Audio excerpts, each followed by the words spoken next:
While back home, Congress seems to have opened yet another front against the government, and this time they are using Elon Musk as ammunition. Days after, Ministry of External Affairs clearly put it on record that there was no interference of Musk in a diplomatic call between Prime Minister Narendra Modi and US President Donald Trump. Today, Congress is repeating the charge that Musk was a part of that conversation.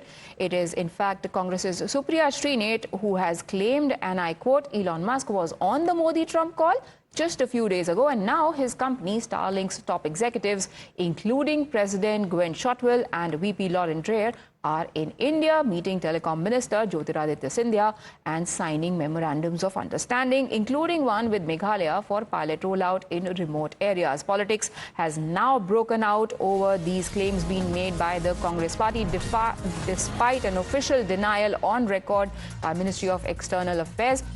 BJP has reacted sharply, taking on the Congress over its fakery. INC should name itself not Indian National Congress but IJC, Indian Jhoothi Congress. Once again, Congress party, Supriya Shrinate, Pawan Kheda and their ilk are spreading fakery and lies, and that's what they've done on our Videsh Niti all the time. Now they are saying that Elon Musk was present in the call during the call between Prime Minister Modi and President Trump. The ME has categorically denied this. Even then they are spreading this lie. This is the same Supriya Shrinate who said G7, India is not going to it. India has not been invited. We know what happened about that. This is the same Congress party's Pawan Kheda and Congress party which said Shivalik and Nanda Devi are not coming to India. They said that Iran's ship was sunk in Indian waters, tried to destroy our relations with Iran. So while Congress might claim that Musk was present when that diplomatic conversation took place between the heads of two states, US and India, one really wonders where did they get this information from? Because it's been days, I think 4 days ago, when Ministry of External Affairs already clarified on record that the conversation was only between Prime Minister Narendra Modi and US President Donald Trump. Elon Musk had nothing to do whatsoever when that conversation was taking place. This is what happened on Saturday. March 24 is when that conversation between the two heads had taken place. And Rishabh, still, the Congress party is supposedly relying on baseless facts in order to make a political point.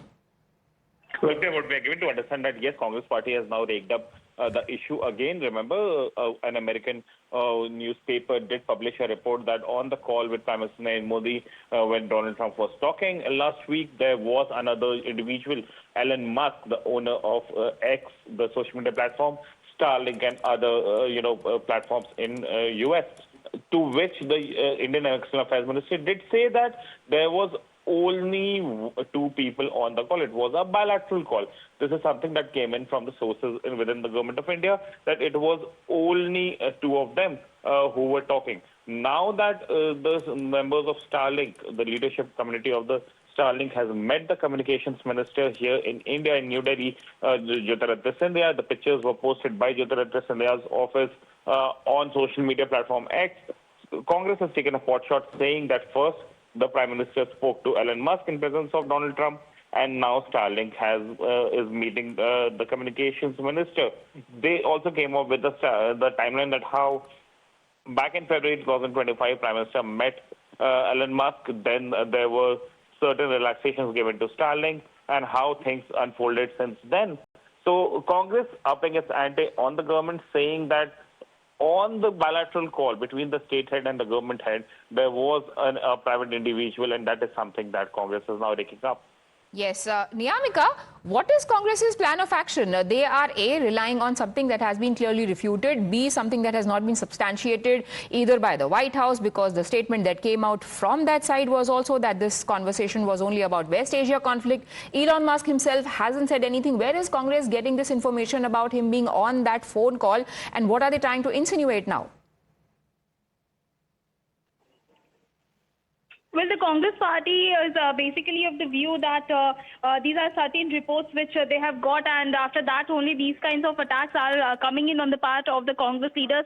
Whether it is about Supriya Shehzad or Manikam Tagore, we have seen that how this allegation has been leveled against the government of India.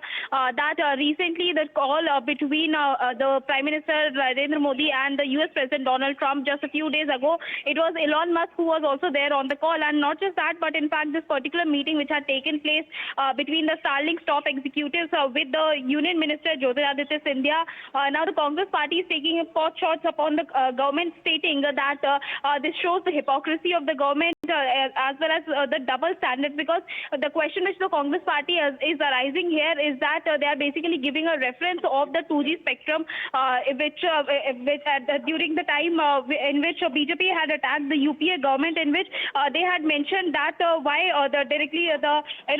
without any auction this particular deal was being signed. But on the other side, they are basically stating that the same thing is being done here as well. The Congress party has made this allegation that for revenue maximization, this is yet another jumla which is being done on the part of the government of India, as they are basically stating that they have completely sacrificed to favor a foreign billionaire, is the allegation which the Congress party is leveling against the government of India regarding this entire Several matter. allegations they're being leveled by the Congress party, but what exactly is the basis of these allegations when the premise on which their allegations are based has been officially refuted by Ministry of External Affairs is the big question that demands answers. Times Now will keep tracking those developments. Thank you, Niyamika and Rishabh, for joining us. But